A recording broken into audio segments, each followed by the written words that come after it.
Oh wow, I actually got something relatively new. And also, this is an exclusive to a store. Now, how did I do something so crazy as that? Go outside! Breathe, nigga! Breathe the fresh air! Breathe, nigga! Breathe the fresh air!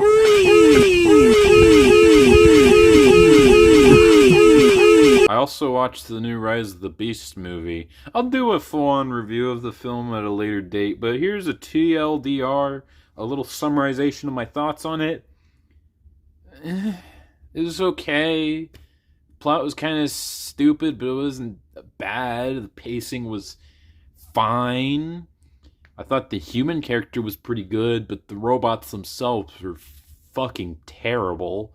So I guess it's a little bit of a step up when it comes to the Michael Bay movies, but not by much. It's sad that the Bumblebee's still by far the best Transformers movie. And I'm gonna be honest, I didn't think it was really that good. But you know what? I like this film, so don't fucking listen to me. I don't know what I'm talking about. Anyways, I'm here to give my thoughts on this specific 3-pack. Wheeljack, Cheetor, and Nightbird. And hey, you know what? I gotta admit, it's a solid 3-pack. You get an Autobot, you get a Terracon, but let's be honest, it's basically a Decepticon.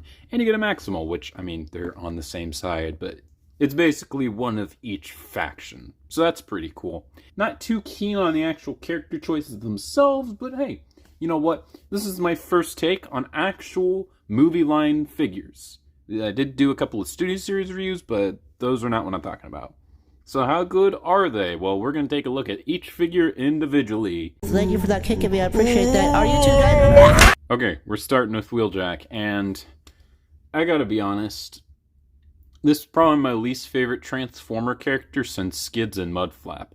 Is Wheeljack as offensive as those two? No, but he offended my eyeballs, so that's bad enough. I already thought his design was terrible, and he's such a terrible adaptation of one of the few G1 characters that I actually liked. But then the first words that came out of his mouth were, I didn't want to assume that you speak Little racist, Hermano. oh. But let's just ignore all of that. How good is the actual figure? It says TV Pablo. You got those weirdos on Twitter and Facebook who are like, oh, he's so wholesome. He's actually called Pablo. He's so wholesome. He's such my wholesome little bead. If I ever hear that goddamn word again, I'm gonna fuck. Despite my hatred for this character design, none of that is geared towards the alt mode because the Volkswagen van is very nice.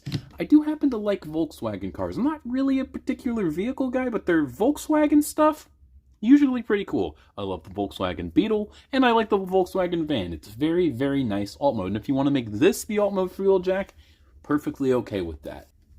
As its own thing, it's a very nice vehicle, and I think the gridding on top here is a little weird. Maybe it's accurate, maybe it's not. And he does have some minor shin guards here, but, you know, besides that, very nice alt mode. I'm thoroughly impressed. And there's not much kibble underneath except for that, and we'll talk about that later. This figure does use clear plastic, which is unfortunate because another figure doesn't use clear plastic, and I think it's the largely better move. But overall, fairly nice vehicle mode. It's nice, it's compact, and it's unique. And I like unique vehicle modes as much as I like the cars. Actually, I'm lying. I think they're only okay. I'm glad that we're getting stuff like bikes and vans. So one thing to say about these transformations is that they're all surprisingly difficult despite being mainline. And I feel like he might be the best in that regard, but not by much. They all have a couple of things that I don't like about the transformation, but we'll do him first. Obviously, we're doing him first. It's the first one I'm reviewing, you fucking idiot. You're supposed to move this out from underneath here, but there's feet that are sticking inward, so it could be a little difficult, but what I like to do is just kind of wiggle it back and forth while also pulling it back, and yeah, it comes out fairly easily.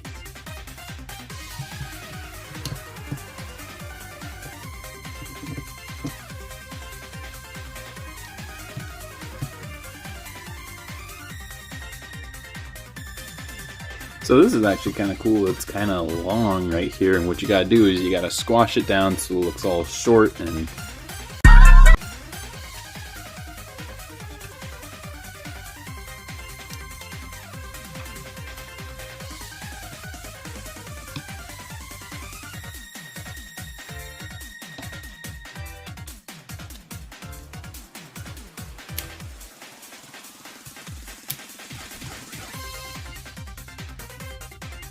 Now for this, you actually have to push these out, but you think that you have to just push them upwards because that's how it looks.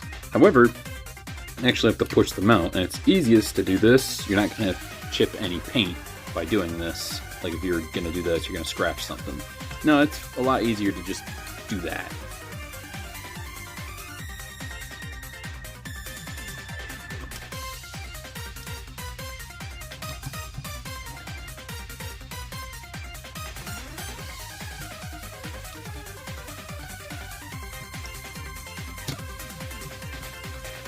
Transformers rarely ever use sliders now, and this one's clear plastic. Hope it doesn't have similar issues with a certain figure that I'm thinking of. The directions tell you to move this up and move the arms back down, but you're gonna want to do this towards the end of the transformation, so I recommend sticking them forward.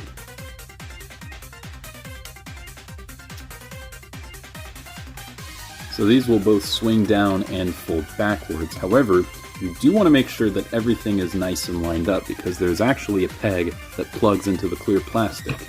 So it's kind of difficult to do, but not too bad.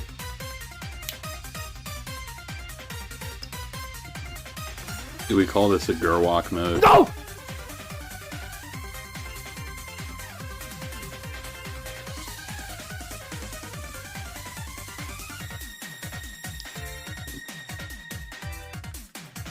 There's a couple of connections that you're going to want to make here. One here, another here, and the final one there. There we go.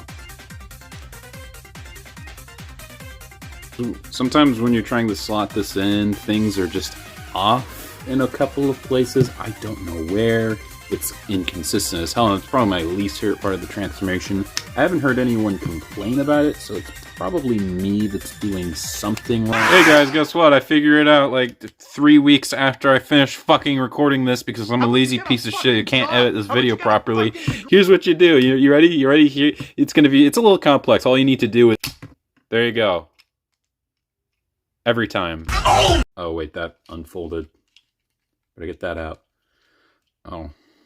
Okay, now that these are completely plugged in, this isn't folded up, this isn't stuck somewhere, and this will actually fold in, I think it's now time to just plug these arms in and call it a day.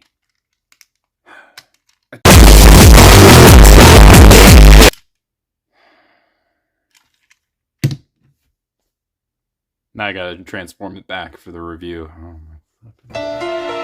Transformation on that guy is almost really cool. It's complex, and I do like complex transformations, but I don't know if it's just me, but there's a couple of inconsistencies and annoying parts to the transformations that I don't particularly love. So it's on that edge of complex and enjoyable, but also frustrating. It's not going to be the last one that's going to have that issue. But I'll say overall, it's a good transformation. So how about the robot mode itself? Well, I would say I like 90% of it. I think the actual build of the body is very nice. The limbs are solid and very well proportioned. It almost looks like a really good Wheeljack toy until you see the face. Look, I am not the first person to criticize this head sculpt, I know. But there's a lot of people who are like, you just don't like it because you don't like things that are different. You just want everything to be super G1 accurate. You want to be that you want everything good. Okay, I've already shown off with other Rise of the Beast figures like Cheetor or Scourge that you don't have to be accurate to the character to be a good design. If you want to remake the wheel, fine, but just make sure that your remake is actually better. You know, I remember a lot of people were praising the Bumblebee film for how well the designs of the Transformers were. It wasn't one-to-one with the cartoon. I mean, if you bought toys of those designs, it wouldn't be the same as your Earthrise or your War for Cybertron stuff in general, but they would still capture the character and provide a unique take on them. And considering that's one of the few things in the Transformers films that was unanimously loved, I don't know why the fuck they had to change that with this guy. Prime also has a weird face. And also Stratosphere. Like, why are they going back to the Michael Bay designs? I don't fucking get you, Hollywood. I'm glad Hollywood's burning. Honestly, if you just replace the head sculpt, I think this would be a much, much better toy. There are a couple of other things I don't really like the colors, the white and the bronze is not the most appealing. I mean, it's movie accurate, I don't know what else to say. And of course, those little seatbelt suspenders is... But you know what? If the brown was green and he had a better head sculpt, like, I don't know if you can use the Studio Series Bumblebee figure to swap the head. Actually, you couldn't because it probably wouldn't transform and it's probably not the correct ball socket joint. But if you did that, then I wouldn't mind the seatbelts because it's like, okay, it's just a little part of the Wheeljack design it tells you that he's quirky. Okay, that's just one thing. That's fine. But the fact that it's all three of them, particularly the head sculpt, it just... I don't fucking get it. Listen, I get it. It's supposed to be accurate to the movie, and I completely understand that. I do. But that does not mean I have to like it. Just try to be impartial. As a figure, aside from, it's a fairly good one, like I said. It's got some pretty good articulation with the ball-jointed head, shoulders that are a nice ball joint. They're a little bit of an awkward angle. Actually, not really. I'm just being a dumbass. Bicep swivel and a bend in the elbow. A couple of hollow parts. It's not that big of a deal. Though what's going on with his hands? Why is it brown, but only the top is painted silver? That just... Ew. Just do one or the other. Either paint his hands silver or don't paint it at all. Don't do this half thing. That just looks weird. Despite the fact that his waist actually crimps for the transformation, he does have a waist swivel, so that's very nice. He's got a ball joint in the leg that goes forward that far and back that far. It goes out that far, not really that far, but it's not so bad. What is bad is his thigh swivel. It's really tight and it's very limited. It might as well not be there. He's got an okay knee bend, which is part of the transformation, but you know what? I don't mind it. And he actually has an ankle ball joint. It goes up and down, so he's got some steppy poses.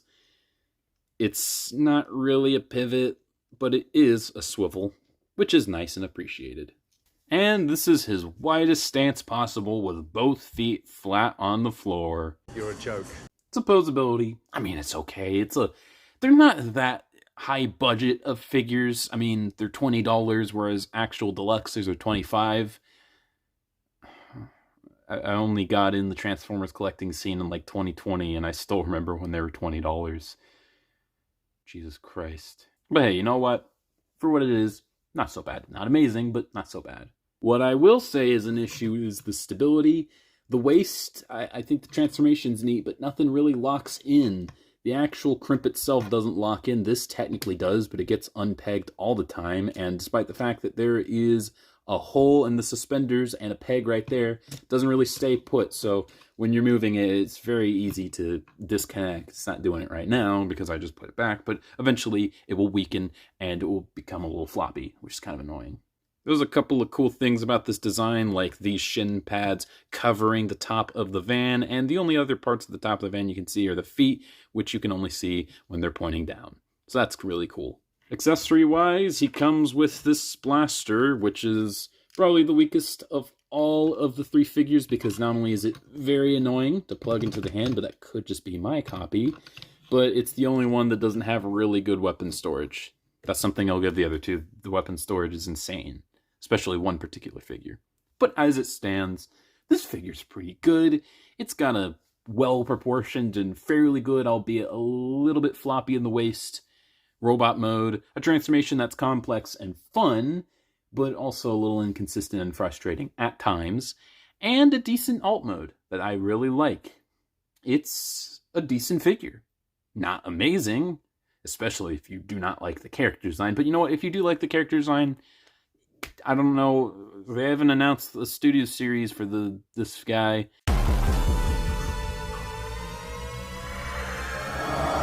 But if you're not a fan of this design, I don't know, just get the studio series Wheeljack from the last film.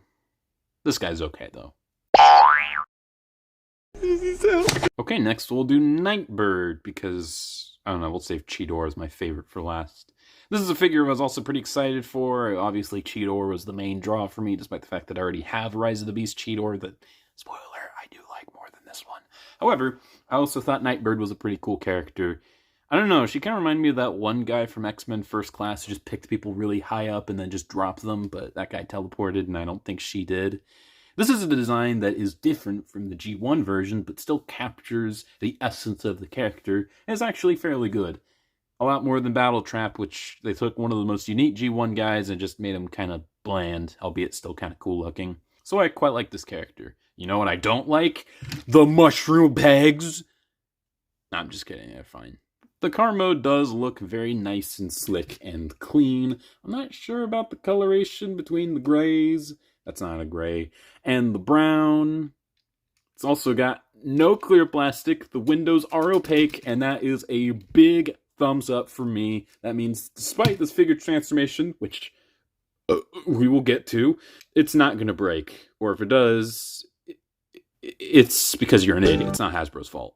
Got some undercarriage. It's fairly standard other than the head. It looks not too bad. It's just a nice, tiny little car. I don't know what else to say other than the spoiler, which looks a little bit weird, but we'll talk about it with the transformation.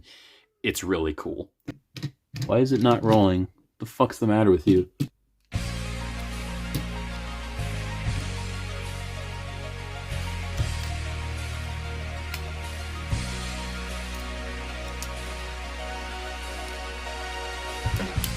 Okay, so it's about time we get to the really difficult part of the transformation that a lot of people don't really like. I just get these arms out of the way, just so we get as much clearance as possible. It also helps to just pop that out, because what we gotta do is we gotta hold these legs out while making sure that this is in the same place. So you gotta hold this in place, but also pull this. It's a lot easier going from car to bot than bot to car, so that'll be cool. Just basically do that. Let's see if I can do that a little bit. Might also help to disconnect this first, but it might connect back. It's just try to get it dislocated, and there you go. You're one step ahead.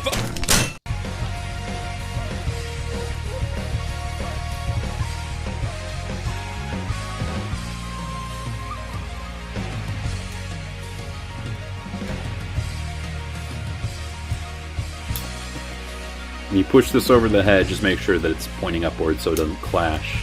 And unlike Wheeljack, it will actually plug in.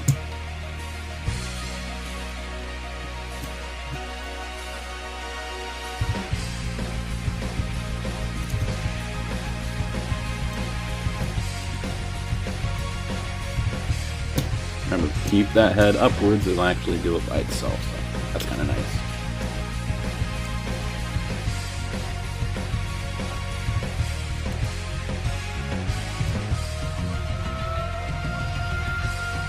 Alright, so, like I said, you're gonna push this up while making sure that this is in the same spot.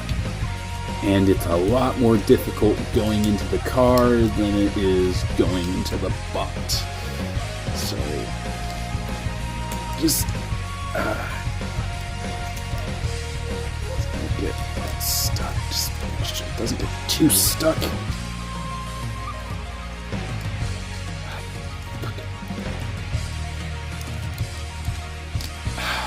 Make sure that's plugged in all the way, I guess. I never had an issue with that until recording. Just like a couple of stuff with Wheeljack. I love transforming things on camera. They're so fun. You know what? Fuck it. I don't usually do this. You know, that actually went by pretty fast. I wish I didn't do that. Probably didn't even work in the editing, so that kind of sucks. Okay, then you're gonna unwrap this car kibble, and slot it over, and you're going to want to push this above these two parts. It'll be a little annoying. It's probably the second hardest step, but it's not as bad. Just kind of finagle it, and there you go. Finally, last step, you're going to push this over. This will connect into here, and also you're going to want to connect this into here. Can you focus? Stop focusing on the Pokemon, you fucking cunt. Now here's the fun part, the weapon storage. You split this claw in half, you put it, and there's actually a half circle, so you just fill them in correctly. The curls go on the bottom, and then you plug the sword in, and the sharp part will face forward, and it will be a spoiler. How awesome is that? Not this transformation, because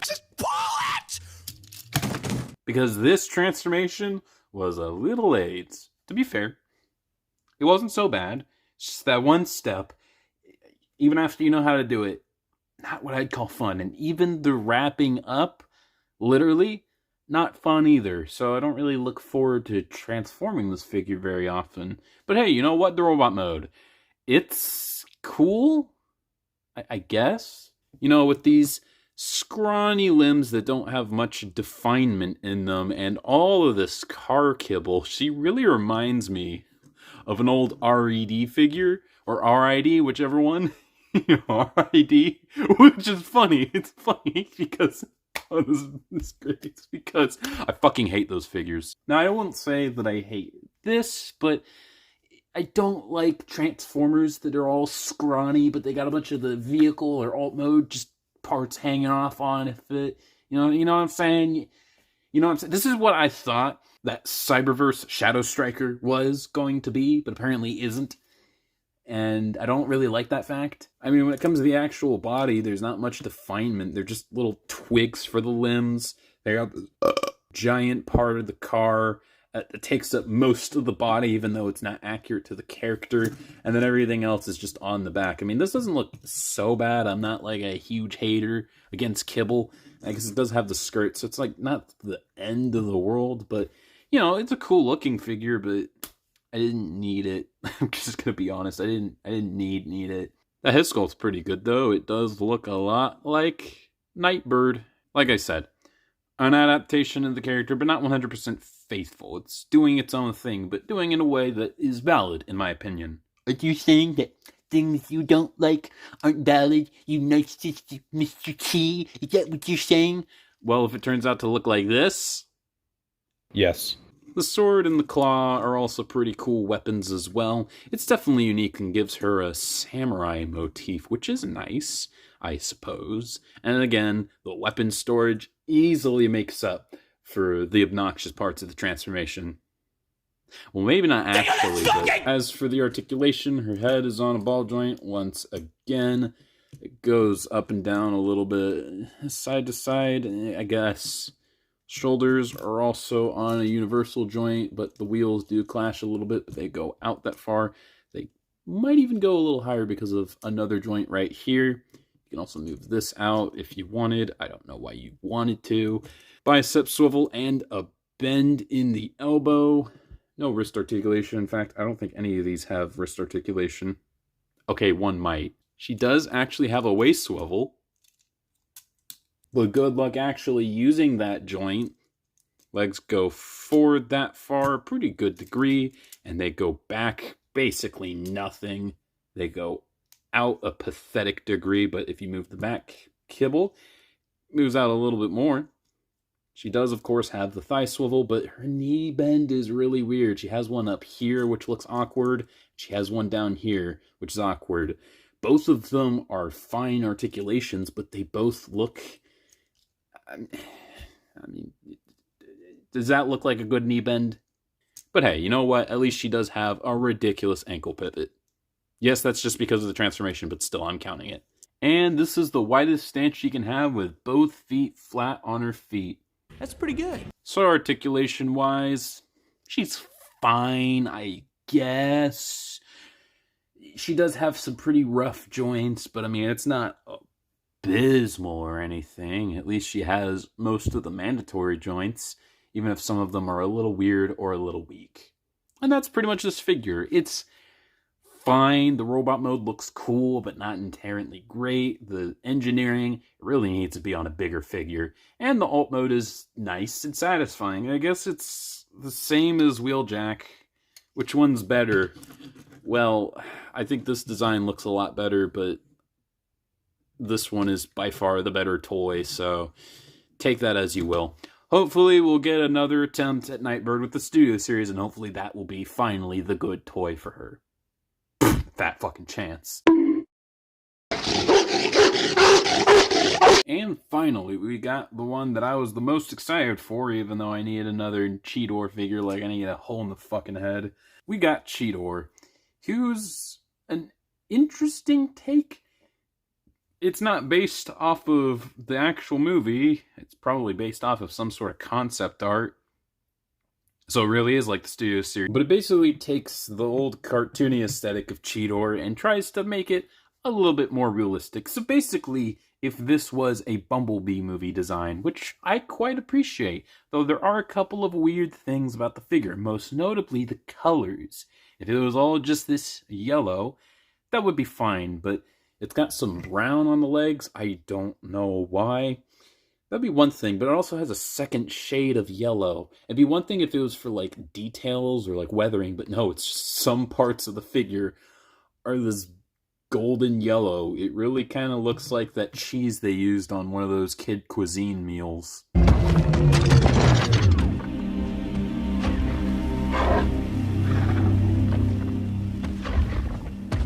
Let's see that again! He's even got some of that on his lip, as if the man eats a lot of kid cuisine.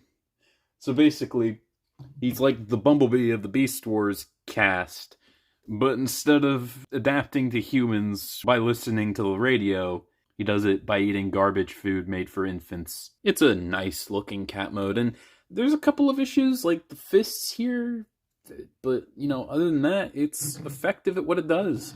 In terms of articulation, it's just got the mouth that opens and closes, the ball joint at the shoulders, I guess, and there's also like a butterfly joint that doesn't really lock into place. It's more annoying than anything. It's got a bend here, which is nice, but no paw articulation. Seriously, even the Battle Master had some paw articulation, at least in the front. The legs are locked into place so they don't move out, but you can move it back like that, and I guess you can rotate it, but it's not really effective. I guess you can pop this out of place and then gets your leg articulation, so that's kind of good. And he's also got a bend here. No real tail articulation unless you count. Nope. Decent articulation other than the lack of paw articulation. Not really too much of a big deal, just kind of an annoyance. And here he is with the rest of my modern Cheetors.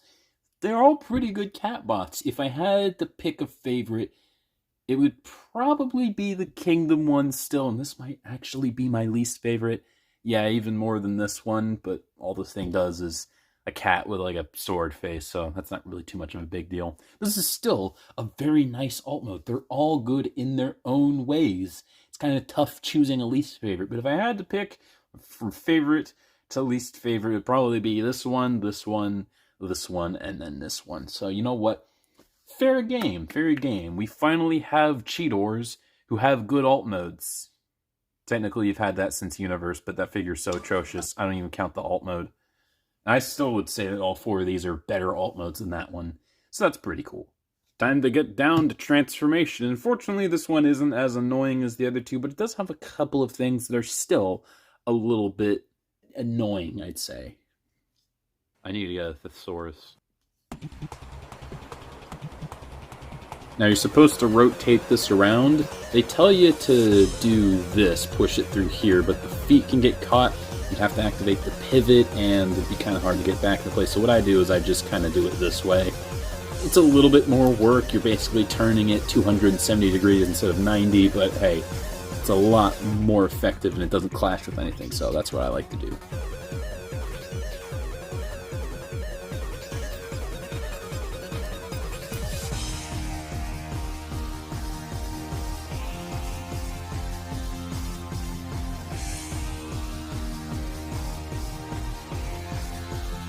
This is actually probably the most difficult part of the entire transformation, but you gotta pull this out, and because of how tiny it is and how tight it can be. It can be a little annoying to handle a couple times. The first time I did it was really difficult, but afterwards it wasn't so bad.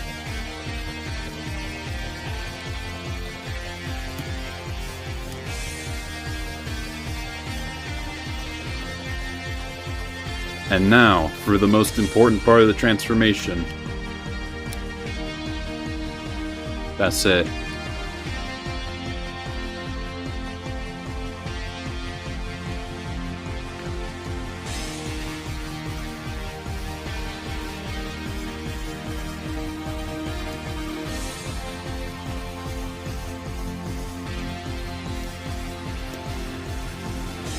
You gotta get this out, which can be a little bit weird. You gotta pull it a certain way, and this also needs to come out. This is what I was talking about. I don't really like this aspect of the transformation.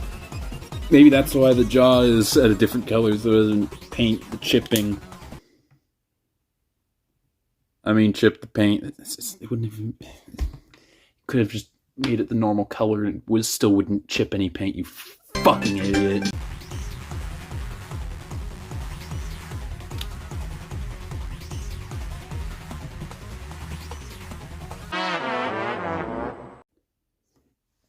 I forgot a fucking step. Of course I fucking did. The first time I fucking do this. Plug this in before you do what I do next. Because you're not a dumbass like this fucking is. They tell you to plug these in, but these are some annoying ass pegs. And I think it's a lot easier if you just fold this over the arms so they're stuck before you plug them in.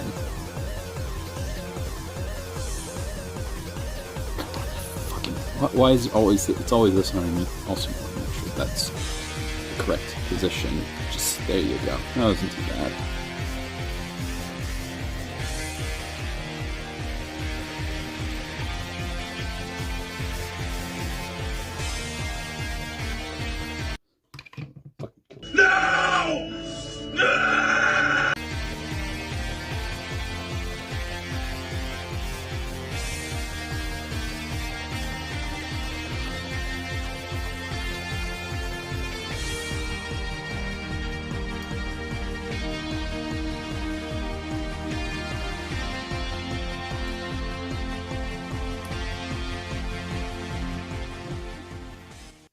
So that was transformation. Overall, it's got a couple of neat things. I actually like what they do with this leg a lot better than what they did with the Kingdom one, although I don't particularly hate what they did here either. However, there's a couple of sections, mostly in the stomach, that I'm not particularly a fan of, and getting these arms to plug in is a little annoying. But hey, you know what? At the end of the day, it's a pretty good Cheetor. The proportions are almost fairly nice, especially when you compare it to, again, the Kingdom figure. Like, this is supposed to be show accurate. Why he built like that? However, that's not to say that this figure is perfect by any means, because do you see the issue here? You see the issue? Look at that tiny-ass, pimple-ass head. I used to think it was actually the body which was the issue. And yeah, it's a little bit on the weird side, but I feel like if he had just any bigger of a head, it would have been a lot better, or at least a lot more palatable. Still, I will take that over T-body Cheetor here. I don't know what he was doing. Something that this figure also drastically improves upon is, other than a lot of stuff, the paint. He's got the blue in the arms, which is nice, as well as the legs. And in addition, he's got a lot better weapons. He's got like this tail whip, which most Cheetors have. And while I'm usually not a particular fan of it, it's fine here. Number one, it actually looks like an effective weapon, whereas while this is a neat reference, the fact that it's so far back, it's like, how does he hit anybody with that? It's actually, sadly, a better effect if you just do that. Like, yeah, it looks stupid, but at least to be able to hit you with it. But number two, they actually found a way to give him a goddamn gut gun. How many times was this figure released? The premium finish, the Walmart exclusive, Shadow Panther. They even made a Tigertron with a gut gun, and yet not one of those releases had a gut gun? Fucking disgraceful. You disgrace! So you know what, I don't really mind a weak tail weapon if he has the primary main weapon. I mean, I do like this being like a rifle. It's when I had the original toy as a kid, that was the only gun that he had. I didn't have the gut gun, so that's the weapon that I immediately think of when I think of Cheetor, but this is his main weapon, so as long as he has this, I'm fine with like the tail just being a lazy whip. It's no big deal. In terms of articulation, he's got the ball joint in the head. It actually looks up for a change, and, well, it doesn't go left and right really at all. Shoulder articulation that can go all the way around and out to a pretty pathetic degree. It doesn't even go the 90. Bicep swivel, and yes, he unfortunately does have a pretty pathetic elbow bend. It doesn't go out 90. It's kind of unfortunate. But hey, he actually does have a wrist joint. Not only is it a swivel, but you can also move it that way. I don't know why you would, but you can do it. He does actually have a waist swivel, though it is a little bit tight, and it does just kind of make plugging these into here for the transformation a little annoying, so honestly, I could have taken without it. Hips go forward that far, again, not that great. Back that far, not very great, because just like this figure, he does have the section, the butt flap, whatever, it's not even a flap, the butt that gets in the way. Hips go out that far. A thigh swivel, and a pretty good D-bend, all things considered. Ankle does go back and forth, so you can get some pretty good stepping positions, but it also is a pivot, like I mentioned before. And that's the widest his stance can be with both feet flat on the floor. That's pretty good. So the posability is pretty decent. He's got some joints that are pretty good. Some of them, not so much, but it's not too much of a big deal. You can get him in most of the stuff that you want. So overall, the Cheetor figure, is it better than Kingdom? Well, I like this figure's alt and transformation better. However, the robot mode is probably one of the worst of War for Cybertron, and it's not abysmal, but this one's just so much better. It still isn't even that good. So it just goes to tell you how much of a step up it is, and it's kind of funny that this is arguably just as good as a show figure for Cheetor as this one, even though this is supposed to be a live-action adaptation. And here he is with the big Voyager Cheetor, which out of the three is still my favorite of the figures, and it's easily the best. However, if you don't like your Cheetor big, but you still want him to be like a movie version, you're not a big fan of that, I'd say go ahead and get this version instead, because it's still pretty good. And that's the nice thing about these two figures. They don't really outclass each other. I can have both and be content. So yeah, it's valid that I have both of these Cheetors. Now you want to hear something sad? Why do I have both of these? This one's clearly better. Why didn't I just sell this figure already? So yeah, I have 4 goddamn Cheetors now, and if you include the Beast Wars reissue, I have 5. And I think I have the Cyberverse version. These are one of my least favorite Beast Wars characters. I still have so many of these figures. I have a problem.